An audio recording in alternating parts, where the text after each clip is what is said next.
네, 안녕하십니까. 황태순 TV의 황태순. 김현광입니다. 네, 오늘 2019년 5월 11일 토요일입니다. 주말입니다. 막장 드라마입니다. 정말 막장 드라마입니다. 문재인 출생의 비밀.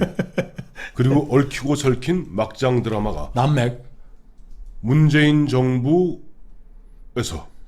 그야말로 인사 난맥은 그야말로 이른바 무너지기 직전에 그런 어떤 썩어 문드러진 나라의 그런 인사 난맥상을 연상케 합니다. 그거 한말 그 자리 팔아먹던 그 관직 팔아먹던 수준으로까지 떨어진 것 같아요. 그렇습니다. 큰일입니다. 네. 마침 보니까 아주 보니까 기가 막힌 얘기가 나왔어요. 이번에 신임 원내대표된 이인영 의원, 전대 일기의장. 예, 그 다음에 지금 보면 우리나라 경제를 톨 털어자시고 계시는 김수현 정책실장이죠. 이 양반들이 아마 뭐 당정 협의를 했던 모양이죠. 거기 보니까 그 앞에 이렇게 마이크 이렇게 보면 이게 코드리스 마이크가 이게 있는지 모르고 자기들끼리 중얼중얼거리던 것이 그대로 녹음이 됐습니다. 화면과 함께. 자, 더불어민주당 이인영 원내대표가 이렇게 얘기합니다. 정부 관료들이 잠깐만 틈을 주면 엉뚱한 짓들이나 하고 하니까 김수현 청와대 정책실장이 진짜 저도 2주년이 아니고 마치 4주년 같아요. 취임 4주년. 예, 취임 4주년. 1년 남았다. 이제 1년 남았다. 뭐 이런 얘기니까. 또 이인영 대표는 정부 관료가 말 덜 듣는 것 이건 제가 다 하겠습니다. 그래서 군기 잡겠다. 공무원들 군기 잡겠다. 김수현이 그거 좀 해주세요. 진짜 저도 2주년이 아니고 마치 4주년 같아요. 정부가 즉 관료들이 말을 안 듣는다는 얘기예요. 하긴 말이 말 같지 않으니까 말 안 듣겠지만요. 이제 그러다가 이제 보면 이인영 또 원내대표 이 이야기합니다. 단적으로 김현미 장관, 즉 국토부 장관 이번에 골로 갔다 다시 아직은 살아있죠. 잠깐 뭐 청문회에서 철회했으니까. 단적으로 김현미 장관 그 한 달 없는 사이에 자기들끼리 이상한 짓들을 많이 해갖고 자기들끼리라는 건 관료들 얘기예요. 관료들이 오죽 답답했으면은 그런 틈을 이용해서 좀 정상화시키려고 노력했겠어요. 그러니까 김수현 정책실장 지금 버스 사태가 벌어진 것도 당장 15일 다음 주 수요일부터 버스 파업입니다. 이인영 원내대표 잠깐만 틈을 주면 엉뚱한 짓들이나 하고 하다 김수현 정책실장 이거 될 것 같은데 들리는 것 같은데 하면서 그때 말을 끊었다는 거예요. 즉 대한민국의 청와대에서 지금 쥐락펴락하고 있는 김수현 정책실장과 신임 이인영 원내대표 공히다 보면은 이 정권이 막장 드라마를 연출한 끝에 이제 대단원의 막을 낼 때가 되었다 하는 것을 갖다가 자기들끼리 얘기하다가 들킨 거예요. 그러니까 이 사람들이 그 관료 사회에 대해서 이해도 부족하고 어떻게 그 관료들을 뛰게 해야 되는지 철학가 이게 없는데 어저께 저는 저녁 자리에 갔다가 그 지금 말도 많은 환경부 블랙리스트에 걸려가지고서 이제 잘린 분을 저하고 저녁에 얘기를 한참 같이 했어요.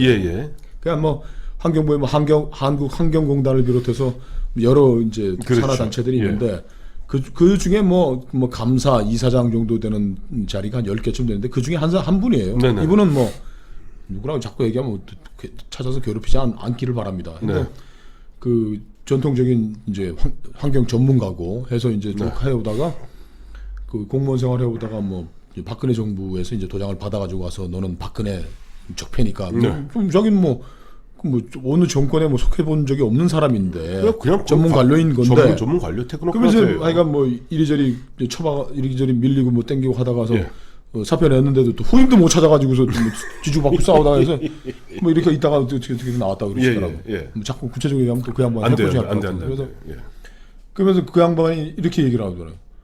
자기도 평생 그 공무원으로 살아왔지만은 이렇게 그 공직 아닙니까? 산하단체도 공직 인사를 이렇게 아무런 전문성과 그리고 또 뭐 나왔잖아요. 뭐 진에 미는 사람 안 떨어지면 뭐 다 취소하고 하기도 하고. 다 취소하고. 지금 뭐 그거를 이제 몸으로 겪은 분이에요. 어떻게 이렇게 한 나라의 공직을 아무런 전문성도 없이 그 8명이 지금 갈린 그 10석 정도 되는 자리 8석이 전부 낙하산이랍니다. 네. 대선 캠프에서 일했던 약간 전문성이 뭐 지랄이고 없고 네. 나머지 두 개는 뭐냐? 아직 임기가 안 돼서 못 갈린 사람이라는 거예요.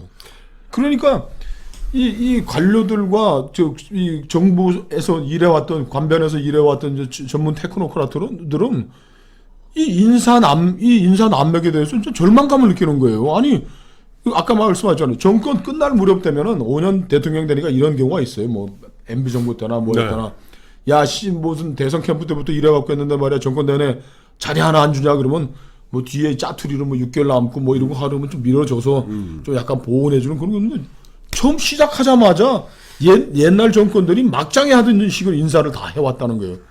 그리고 이번에 네. 그 김은경 우리 국민들이 얘기 들으시면은 야 구한말에 노론들이 저 관직 팔아먹고 지방 수령들 말이야 뭐 한 놈이 뭐 100만 원 주고 돈 내고 가면 뒤에 오는 놈 1000만 원 내고 또 바꿔가지고 첩지를 임명장 갖고 내려가고 했다는데 김은경 환경부 장관이 예. 신민수 인사비서관한테 예. 그 10개 정도 되는 뭐 밑에 전무 상무 같은 데까지 네. 지금 다 그냥 저 낙하산을 해먹고 있는데 한 네. 10자리 중에 5개는 장관이 내가 하게 해달라고 요청을 했다는 거예요. 청와대에다. 근데 신미숙이 퇴짜났다는 거 아니에요? 아니 장관도 그렇고 이게 공직이 무슨 지들 뭐 무슨 엿장수 마음대로 바꿔먹는 자리입니까? 이런 거는요. 우리 예를 민간 회사 같은 배임이고요. 배임이죠. 이런 것들은 사실은 보면 예전에 아까 말씀하신 대로 나라가 멸망하기 직전에 매간 매직의 전형입니다. 아, 매간매직이죠. 장관이 뭐 5달이 달라는 원칙이 있다면 나는 자 청와대에서 농공 행상을 위해서 뭐 10자리가 있는데 서너 자리 달라 그러면 내가 정무직으로 대통령 임명한 사람이니까 이건 좋다. 그러나 그것도 원칙을 세워가지고 환경에 전문가가 있는 사람을 인선을 잘 해달라고 얘기를 하고 7개는 내가 하려는 게 아니다.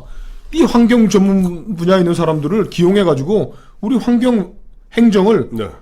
스마트하게 할 수 있도록 하기 내가 그거는 내 관리하에서 내가 할 거지 난 내 사람 심으려는 게 아니다.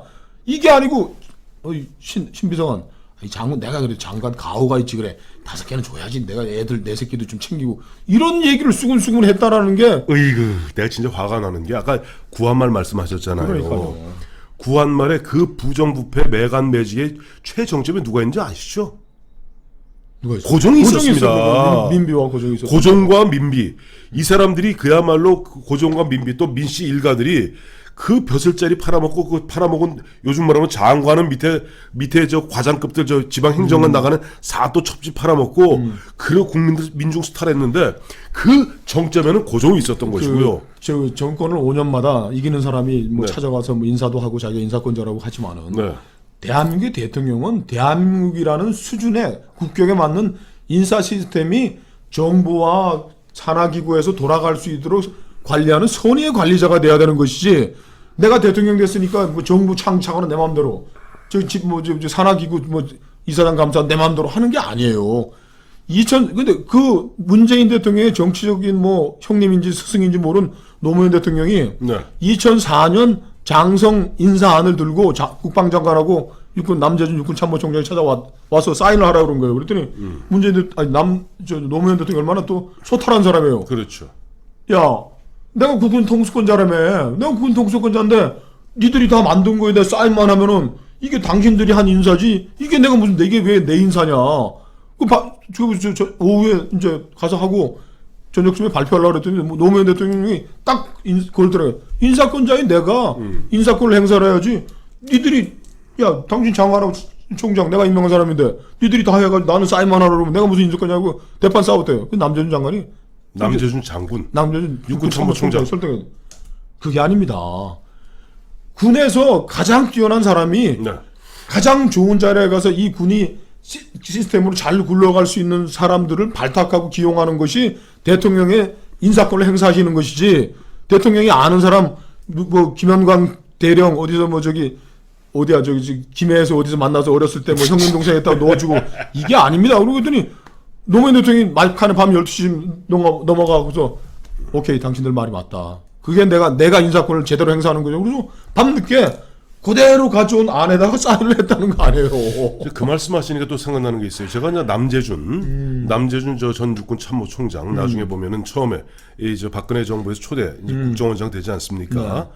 그때 그 이제 인터뷰 기사 등등등 한 걸 쭉 보니까 이런 대목이 나와요. 남재준 장군, 즉 남재준 육구참모총장이 이제 노무현 대통령으로부터 임명장을 받을 때 노무현 대통령이 이렇게 묻더랍니다. 뭐 당신 무슨 나한테 무슨 뭐 특별히 부탁할 말 없느냐. 네. 그래서 네 대통령님 인사청탁은 제발 하지 마십시오. 알았어. 참 대단한 분이다. 둘 다 대단한 사람이에요. 그렇죠. 그래서 끝났는데 얼마 있다가 저 노무현 대통령이 전화해갖고 아이 저 남 총장 예를 들어 저 내가 아는 저 후배 어린 저 동생 중에 그 저 김영광 대령이라고 있는데 이게 좀 뭐지 좀 봐줘라. 이번에 장군 좀 넣어주면 안 될까? 그래서 딱 남재준 장군 총장이 이랬다는 거 아니에요. 이게 명령이십니까? 군 통수권자로서 명령이십니까? 군 통수권자로서 명령이십니까? 아니면은 그야말로 개인적인 청탁. 개인적인 청탁하시는 겁니까? 그랬더니 아 이게 뭐 하면서 개인적 어쩌고 해서 남재준 장군이 그랬다는 거 아니에요. 만약 군 통수권자로서 하시는 명령이라면은 부당한 명령이기 때문에 받아들일 수가 없고 다음에 개인적 청탁을 하셨다면 제가 처음에 취임할 때 대통령님으로부터 임명장 받을 때 청탁하지 마시라고 했기 때문에 제가 받아들일 수 없습니다. 그래서 저는 이런 것 같아요. 지금 그 정권 집권하는 사람들이 네. 그 대통령을 비롯해서 수석들까지도 다 잘못하고 있는. 저는 네. 남재준 장군이 네. 너는 대통령이 만약에 그렇게 했다면은 네. 한 10개를 부탁했다면 하나 정도는 해줘야 되는 겁니다. 그게 군 통수권자이기도 하지만 인간관계인데 네. 그러나 대통령이 경찰 인사라든지 네. 군 인사라든지 이런 것들에 대해서 대통령이 자기 아는 사람을 끼워넣기 시작하면은 네. 제가 저 청와대 정무수석실에서 일할 때 네. 경찰 인사는 우리 치안비서관실을 하는데 정무수석 치안비서관 시정관이고 저 정무비서관인데 거기에 네. 그 경무관은 경찰의 꽃 아닙니까? 꽃이죠, 별이죠. 근데 그때 뭐 저희는 뭐 정주석 수석이나 우리는 뭐 절대로 이런 데 개입하면 안 된다. 네. 순사 인사도 하나 부탁 안 했습니다. 네. 그리고 그런데 그 당시에 뭐 저 무슨 대군이라는 분이 경무관 인사에 뭐 한 명을 밀어 넣었는지 안 했는지 제가 확인을 못 했습니다. 그런 네. 소문이 돌았어요. 예, 예. 근데 어떻게 됐느냐 경찰 내부의 네. 소문은 네. 무슨 대군이 영일대군이 이상득 의원이 다 영일대군이 경찰 경무원에서 다 해먹었다고 소문하니까 대통령의 인사권이 훼손돼 버리는 거예요. 맞습니다. 대통령은 경찰 중에 제일 경찰 조직 내에서 엄정하게 할 수 있도록 감시해야 되는 거야. 경찰 내부에서 말해 어디 뭐 국회의원 누구 중진 의원 빼기라고 넣고 이런 거 하지 말고 네. 가장 객관적으로 인사위원을 구성해 가지고 제일 능력 있고 잘한 사람들을 해서 하라고 그렇게 가이드 보호해주고 가이드라인을 주는 게 인사권을 행사하는 거지. 네. 야, 경찰청장, 너 임마 나 알지? 황 있잖아. 저 넙다리하고 목소리 좋고 그러면 이번에 경무가 꼭 넣어라. 이러면 대한민국 인사가 개판되는. 전에 뭐 누가 우리 김강우 선생님 얘기하잖아요. 트루만 대통령이 네. 아이자나와 당선자한테 아이자나 당선자 신나서 왔다 갔다 왔다 갔다 하니까. 하는데 어이 저 아이크 때 원수 아닙니까? 아이크 네. 당신이 할 수 있는 거는 저 백악관 잔디나 깎는 일밖에 없어요. 대한민국 수준에서의 제대로 된 의사결정이 이루어져도 그리고 저는 최근에 저 신문 보다 깜짝 놀란 게 세계에서 제일 큰 회사가 지금 마이크로소프트 아닙니까? 네. 그 회사의 사장이 입사 20년 된 인도계 청년이에요. 청년이라고 할 수 있는 사람이죠. 50도 안 된 사람이. 이런 인사가 되고 발탁이 되고 능력을 발휘할 수 있는 환경을 만들어주는 게 인사인데 이 정권은 지금 3년 차 넘어서 들어가는 거는 공직 인사를 정말 구한말 시대에 그 관직 팔아먹기 식으로 장관하고 인사비서관이 말이야. 야 10개 중에는 내가 5개 줘. 내가 지금 제가 근데 지금 우리 김영광 실장 말씀 들어보면은 지금 이 모든 인사 난맥 인사 흐트러진 것을 갖다 문재인 대통령이 다 하는 것이냐? 저는 거기 약간 회의적이에요. 왜냐하니까 문재인 대통령이 다 했다면은 지금 새가 내는 호남 공화국이라는 말을 들을 리가 없습니다. 저는 대통령은 흔한 얘기로 대통령은 어떻게 보면 대통령 붕 떠 있는 상태에서 예전에 임종석 실장 그 청와대 인사위원장 아니에요? 이 사람들끼리 다 해먹는 것이 아니고 대장 인사에 무슨 전남 장성이고 임종석이 뭐 안다라는 그런 게 실리는 게 제대로 된 인사입니까? 군에서 책임을 지고 장관과 육군참모총장이 제대로 인사하지. 그런 소문이 휙 돌면은 사단장들 임종석이 선글라스 끼고 나타나면은 번개같이 뛰어와가지고서 뭐 비서실장이 오셨습니까? 인사하고. 그게 대대로 된 인사. 자, 우리가 멀지 않은 역사에 다 보지 않았습니까? 예전에 저 이승만 대통령 때 보면 실제 인사는 보면 그 이기붕 씨 부인 그 김마리아인가 박마리아죠. 박마리아가 다 했다 하는 말이 있는데 실제 이 문재인 정권의 인사를 갖다 문재인이 하는 것인지 또 문재인 안쪽에 있는 같이 주무시는 분이 하는 것인지 아니면 임종석이 했던 것인지 그야말로 이런 것은 머지않은 세월에 밝혀질 것인데 분명한 것은 처음에 모두에 말씀드린 대로 이미 공무원들은 다 알고 있습니다. 이 정권은 이미 막장이다. 막장이고 막장이 뭐예요? 끝이란 뜻이거든요. 대단한 말을 내고 있다는 것을 바로 가장 눈치 빠른 공무원들은 알고 있고 그것을 김수현 실장과 이인영 뒤늦게 알아차린 거죠.